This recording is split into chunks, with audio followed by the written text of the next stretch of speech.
നമുക്ക് നിധിയുടെ സുധീഷിന്റെ നാളത്തെ നല്ലൊരു കഥ കേട്ടാലോ? അങ്ങനെ വീട്ടിലേക്ക് ഹരീഷ് സുധീഷും ഒക്കെ വരുവാണ്. ആ സമയത്ത് സുഭാഷ് അങ്ങോട്ടേക്ക് ഇറങ്ങി വന്നു. സുഭാഷ് വന്നിട്ട് ചോദിച്ചു, എന്താടാ നിങ്ങളെന്താ എല്ലാം നേരത്തെ വന്നേന്ന് ചോദിച്ചു. പിന്നീട് നിധിയോട് ചോദിച്ചു, എങ്ങനെയുണ്ടായിരുന്നു മോളെ ഇന്റർവ്യൂ? നല്ല രീതിയിൽ തന്നെ അറ്റൻഡ് ചെയ്തോ? സെലക്ഷൻ കിട്ടിയോന്നൊക്കെ ചോദിച്ചു. അത് കേട്ട് കഴിഞ്ഞപ്പോൾ നിധി പറഞ്ഞു, സെലക്ട് ആയിട്ടുണ്ട് സുഭാഷ് ഏട്ടാ. നാളെ 10 മണിക്ക് ഇനിയിപ്പോൾ ഒരു HR റൗണ്ടും കൂടെ ഉണ്ട്. അത് കഴിഞ്ഞിട്ടുണ്ടെങ്കിൽ ഉറപ്പായിട്ടും കിട്ടുമെന്ന് പറഞ്ഞു. അത് കേട്ടപ്പോൾ സുഭാഷിന് ഭയങ്കര സന്തോഷമായി. സുഭാഷ് പറഞ്ഞു, ഇപ്പോഴാണ് എനിക്കൊരു സമാധാനമായെന്ന് പറഞ്ഞു. അപ്പോഴേക്കും നികേഷ് ചോദിച്ചു, അല്ല എന്തേ സുഭാഷ് ഏട്ടാ, സുനന്ദ എന്തേന്ന് ചോദിച്ചു. അല്ല അവള് പോയി. അവളെ നീ എങ്ങനെയാ കണ്ടേ? ഞാനിവിടെ കുറെ സമയമായിട്ടുണ്ടായിരുന്നു.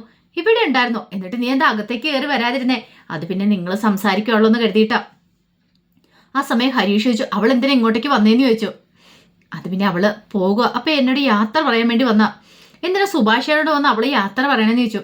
എടാ അത് പിന്നെ സ്വാഭാവികമായിട്ട് വരുമല്ലോ, അങ്ങനെ യാത്ര പറയാൻ വേണ്ടി വന്നെന്നോർത്തോണ്ട് നീ ഇത്ര ടെൻഷൻ അടിക്കേണ്ട കാര്യം എന്താ?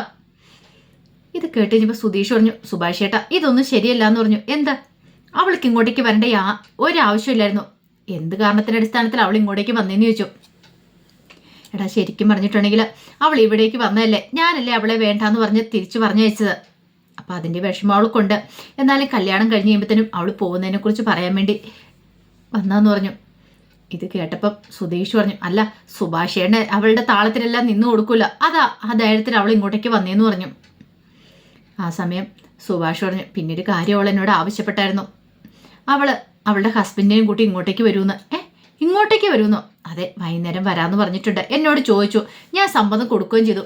ഹരീഷ് ചോദിച്ചു, സുഭാഷേന്റെ തലയ്ക്കത്തുന്ന മണ്ണാങ്കട്ടയാണെന്ന് ചോദിച്ചു. എന്താ സുഭാഷേൻ എന്ത് പരിപാടിയാണ് കാണിച്ചേ? അതിന്റെ ആവശ്യം ഉണ്ടായിരുന്നു എന്ന് ചോദിച്ചു. പിന്നല്ലാതെ അവൾ ചോദിച്ചും വേണ്ടാന്ന് എനിക്ക് പറയാൻ പറ്റില്ല. അവൾക്ക് വേണ്ടിയിട്ട് ഒരു വിരുന്നൊരുക്കണമെന്ന് പറഞ്ഞു. വിരുന്നൊരുക്കാനാ? ഇതാ ഇപ്പം നന്നായത്. ഇനി അതിന്റെ ഒരു കുറവും കൂടെ ഉണ്ടായിരുന്നുള്ളൂ എന്ന് പറഞ്ഞു. അത് കേട്ടപ്പോൾ നിധി പറഞ്ഞു, എല്ലാവരും കൂടെ സുഭാഷേണ്ണെ ചീത്ത പറയേണ്ട കാര്യമില്ല. നിധി അങ്ങനെ കാര്യം ആവശ്യപ്പെട്ട് കഴിഞ്ഞപ്പം സുഭാഷേണ്ണ അത് സമ്മതിച്ചു. സുഭാഷേണ്ണ നല്ല മനസ്സായിട്ടാന്ന് പറഞ്ഞു. സുഭാഷ് പറഞ്ഞു, ഇനിയിപ്പോൾ ആരൊക്കെ എന്തൊക്കെ പറഞ്ഞാലും ശരി, ഞാൻ വിരുന്നൊരുക്കാൻ തീരുമാനിച്ചു. അത് പറഞ്ഞ് അകത്തേക്ക് കയറിപ്പോയി. നികേഷ് പറഞ്ഞു, ഇതുപോലെ ഒരു പ്രേമം ഞാൻ കണ്ടിട്ടില്ല. ഇതൊന്നും ഒന്നൊന്നര പ്രേമമായിപ്പോയി. ലക്ഷത്തിൽ ഒരാൾക്കാരൊക്കെ ഇങ്ങനെ കാണുള്ളൂ. അല്ലെങ്കിൽ പിന്നെ പ്രേമിച്ച പെണ്ണിനും ഹസ്ബൻഡിനും വേണ്ടിയിട്ട് വിരുന്നൊരുക്കുന്നു. സുഭാഷേണ്ണ എന്താ തലയ്ക്കെന്തോ ഓളം ഉണ്ടോന്നൊക്കെ ചോദിച്ചു. നിധി പറഞ്ഞു, അതെ പറ്റില്ലാത്തവരൊന്നും കൂടണ്ട, സുഭാഷേണ്ണ ചീത്ത പറയാനും പോകണ്ടെന്ന് പറഞ്ഞു. അങ്ങനെ അവരെല്ലാവരും അകത്തേക്ക് കയറുന്നു. പിന്നീട് സാധനങ്ങളൊക്കെ പോയി സുഭാഷ് വാങ്ങിച്ചുകൊണ്ട് വരുവാണ്. അപ്പം വിരുന്നൊരുക്കണം. ചെറിയ വിരുന്നല്ല, ഗംഭീര വിരുന്ന്. സുനന്ദയാണ് വരുന്നത്, സുഭാഷിന് ഏറ്റവും ഇഷ്ടപ്പെട്ട ആള്.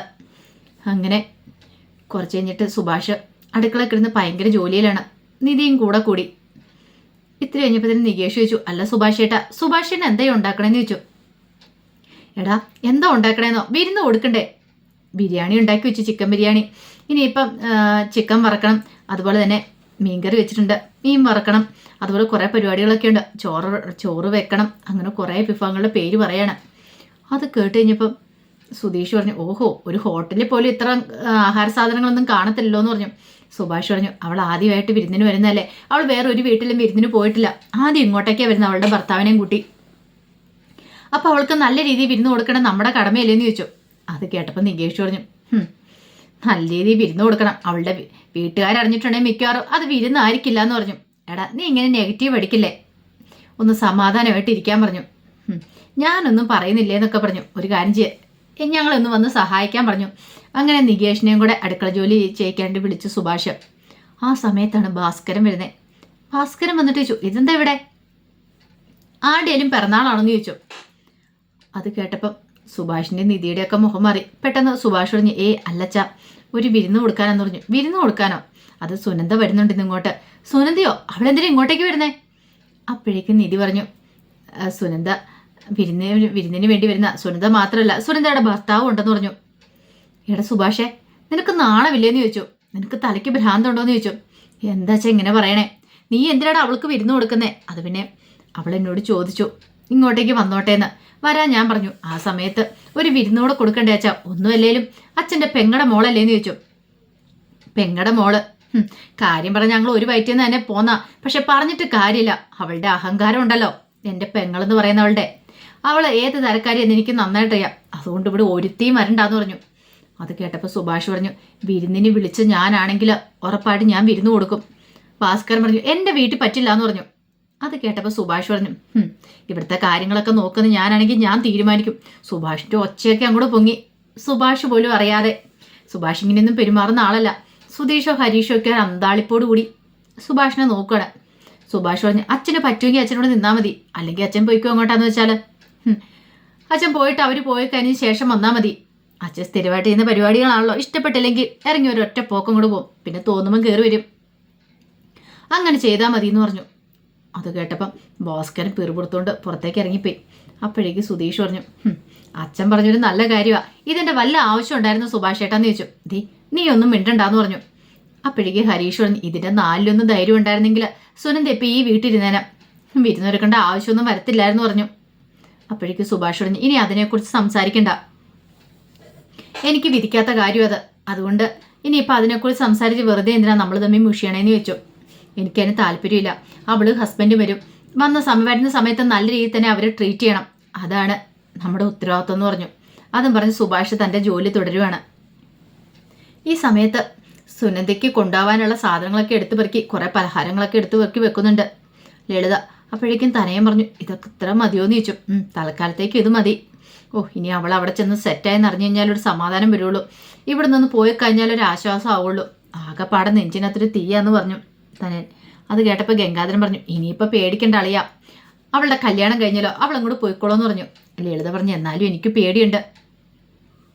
അവൾ ഇവിടെ നിൽക്കുന്ന ഓരോ നിമിഷവും അവളുടെ സ്വഭാവം അറിയാലോ, ചിലപ്പോൾ അവൾക്ക് എങ്ങാനും അങ്ങോട്ടേക്ക് പോകാൻ തോന്നി തീർന്നെന്ന് പറഞ്ഞു ആ സുഭാഷിൻ്റെ അരിയിലേക്ക്. അപ്പോഴേക്കാണ് സുനന്ദ അങ്ങോട്ടേക്ക് ഇറങ്ങി വരുന്നത്. സുനന്ദയെ കണ്ടു കഴിഞ്ഞപ്പോൾ ലളിത ചോദിച്ചു, ഇതെന്താടി നീ ഒരുങ്ങി നിൽക്കുന്നതെന്ന് ചോദിച്ചു. അതെ, ഞാൻ സുഭാഷിൻ്റെ വീട്ടിൽ പോകാമെന്ന് പറഞ്ഞു. സുഭാഷിൻ്റെ അടുത്തേക്ക് എന്തിനാ? എടി, നിനക്കത് തലയ്ക്ക് ഭ്രാന്താണോ? നീ എന്തിനാ ഇപ്പം അങ്ങോട്ടേക്ക് വന്നേ? നിന്റെ കല്യാണം കഴിഞ്ഞെന്നുള്ള കാര്യം ബോധ്യം നിനക്കില്ലെന്ന് ചോദിച്ചു. അമ്മേ, അതൊക്കെ എനിക്ക് നല്ല ബോധ്യമുണ്ട്. ഞാനിന്ന് പോയി കഴിഞ്ഞപ്പം സുഭാഷിയാണ് എന്നെ വിരുന്ന് വിളിച്ചിട്ടുണ്ടായിരുന്നു. വിരുന്നിന്? അതെ, ഞാൻ മാത്രമല്ല പോകുന്നത്, അശ്വരും എന്നോടൊപ്പം ഉണ്ടെന്ന് പറഞ്ഞു. വിരുന്നിനെല്ലാം പറഞ്ഞു.